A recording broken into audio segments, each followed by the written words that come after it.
Мына менің подаркым. Үйге келген кезде жаңағы бірдеме әперуім керек еді. Өзің таңдап бір жақсы сырт киім ал. Жарай ма? $100. Үйлеріңе Новый годқа подаркым тағы бар, келіншегіңе подаркым тағы бар. Рахмет. Жарай ма? Телің соққан.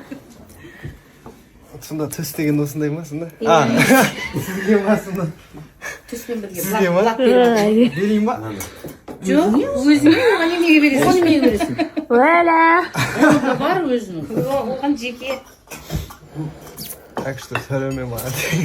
Мынау қазіргі сезонға повседневкаға қонаққа киетін бір көйлек, бір двойка. Мынау французский әтірің. Жаңа. Әне. Енді Достар, бүгін Ақбота слишком әдемі болып, қатты дайындалып. Қайда шықтың? Айтып қоя саған ше, интрига ғой. Жарайды енді, даусың кесіп тастай саламын. Сағындың ба? Жоқ, конечно же. Қона саласың ба? Жоқ, не деп тұрсың келген. Кімнің келіншегі мұны? Ал енді қайда келді деп сұрадыңыздар ғой. Қалайсың Бота? Көңіл күйің қалай? Ойбай, ұялып қапты ғой. Бүгін қалайсың ол? Жағдайыңыз қалай?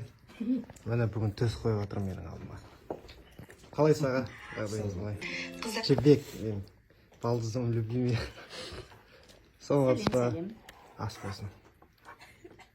Ағайындар, кештетіп үйге келдік. Өзім өлең сөзедім деп жатайық. Шүкір бүгін күніміз керемет өтті. Төске той болып ұйықтаймыз енді. Қайырлы күн.